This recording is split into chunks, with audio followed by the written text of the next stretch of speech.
Hello. Hello. Alright. So, kinuha na niya. Mag-open tayo ng mga parcels. It's whole day today. So, habang hawak ngayon, start na muna natin pang isa. Abi, are you gonna do it? Ako na muna. I'm me first. Open natin. And syempre, itong mga to, ilalagay ko sa description box yung link. The first one is... Look!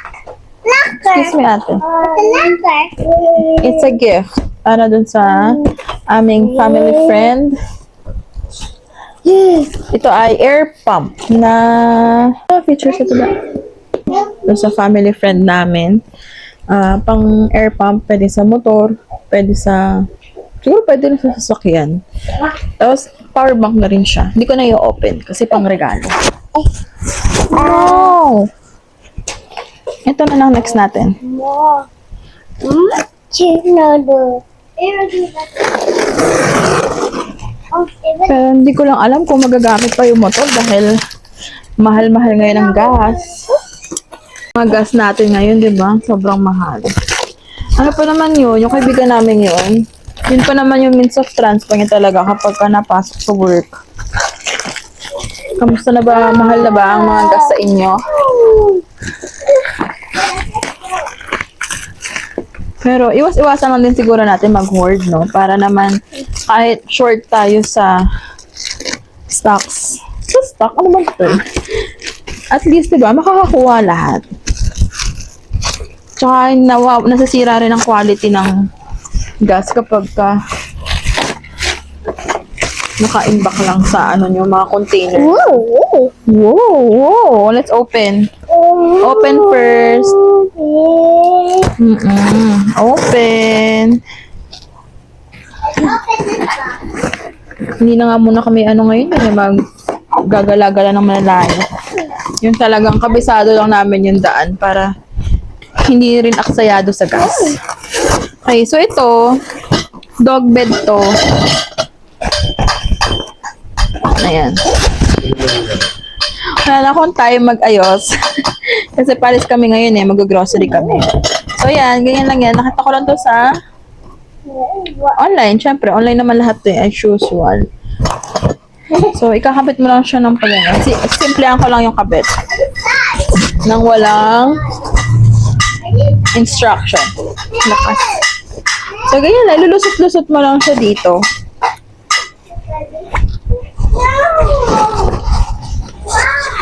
Hindi mo na siya kailangang i-tornilyo. Ikot-ikot lang. Ganyan. Ayan. Sa baba naman. Ayan. Ayan. Ito lang yung paa niya ata. Ay, hindi. Sa kabila to. This one.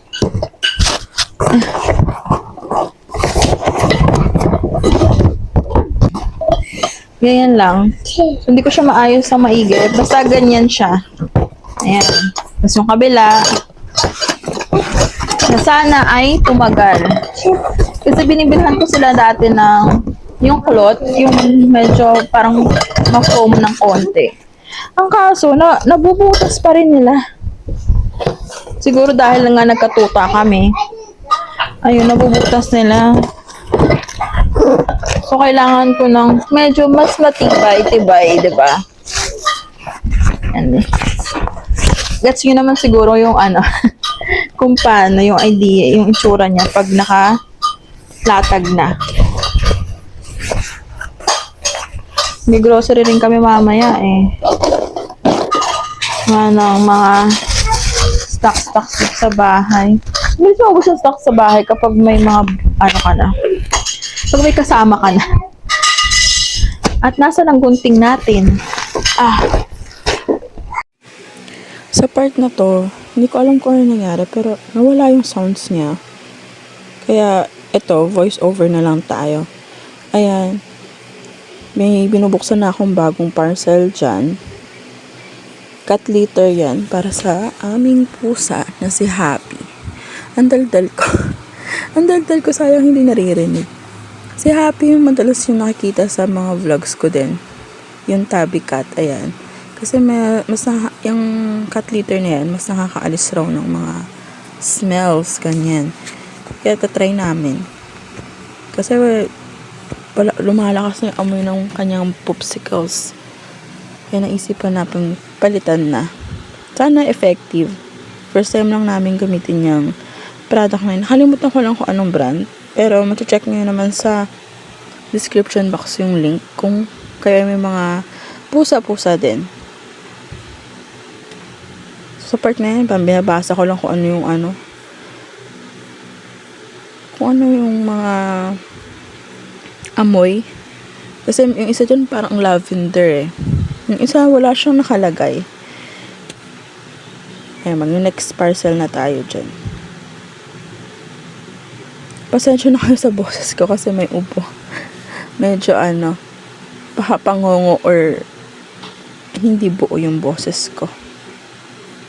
Ayan, next parcel na siya. Bukas-bukas lang.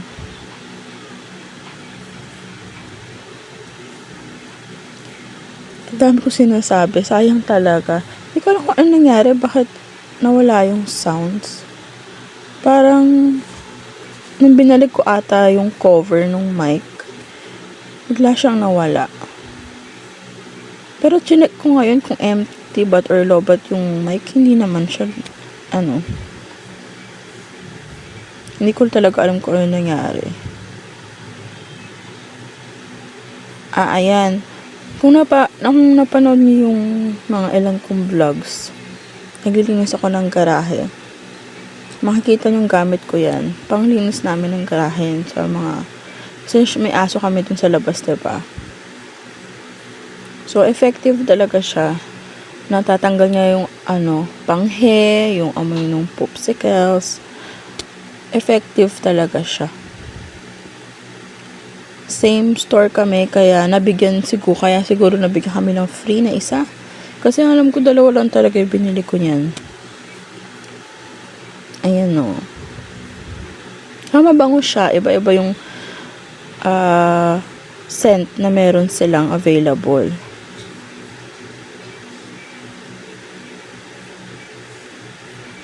So, madalas ang binibili namin yung lavender. Tapos yung isa na binigay, parang pink summer ata yun.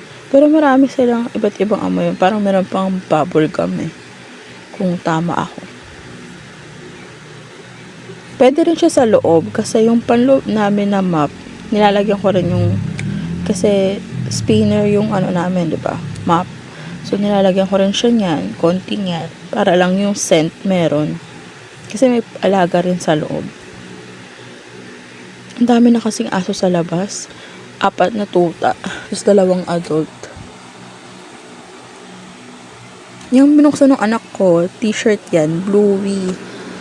Nakita ng asawa ko. Mahilig yung dalawa sa bluey. Same design lang sila, magkaiba ng color. Ayan. Purple sa anak ko, favorite niyang color, purple. Yung sa anak ko, dapat green. Kaso, hindi bagay yung design sa green na shirt sa paningin ko. Kaya, sabi ko, black na lang. Palitan natin ng black. Okay naman yung hobby ko. Yan. So, yung black sa anak kong lalaki, sa bunso. Pang 2-year-old. Pero hindi ko lang alam kung sasakto sa ibang size ninyo yung 2-year-old na ganyan. Kasi, parang, ata niya yan eh. Yung asawa ko, parang dinagdagan ng isa pang size. Nag-size up siya. Kasi medyo matangkad yung bunso ko. Para sa age niya. Ayan, nagbubuhat na. Lalaking lalaki. Ang lakas eh. And next parcel na dyan.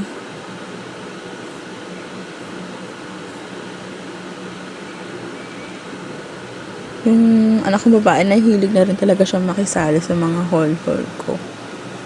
Gusto niya talaga yung nagpa-participate. Kahit na naglalaro siya. Yung nilalaro niya dyan, lang naman yan? Kids game. And naman kami. Nakabantay naman kami dyan. Hindi naman nakapaglaro ng online na may mga chat-chat, ganyan.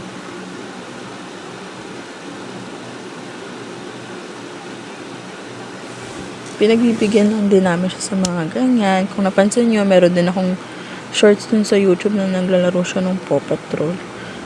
Pero hanggang ganun lang siya. Hindi na yung mga iba pang laro na pang adult na. Ayang nabuksan namin, Hosoku, kalimutan ko yung pangalan. Ano yan, shampoo and conditioner para sa hair, para maging sa hair loss, sa dry hair, ano pa ba? Basta pampaganda ng buhok siya, pampaganda ng tubo, ganyan. Siguro maganda rin yan para sa mga nag-hair treatment. Maganda yung reviews yan. First time namin to try yan. Pero okay, good talaga din yung mga reviews niya. Kaya kung meron kayo mga hair problem, pwede nyo itry yan. Check nyo na lang yung link sa description box. Ayan o, ini-explain ko. Nakalimutan ko lang kung anong eksaktong sinasabi ko dyan. Hindi ko talaga alam kung ano nangyari. Ba't wala ng sound? Sayang. Alas na ata yun. Ayan, nagbababay na yung anak ko. So, thank you po sa panonood. Kahit na record na lang tong halos gitnang vlog natin. Check nyo na lang yung mga link sa description box. And kung di ka pa nakasubscribe, mag-subscribe ka na. Bye-bye!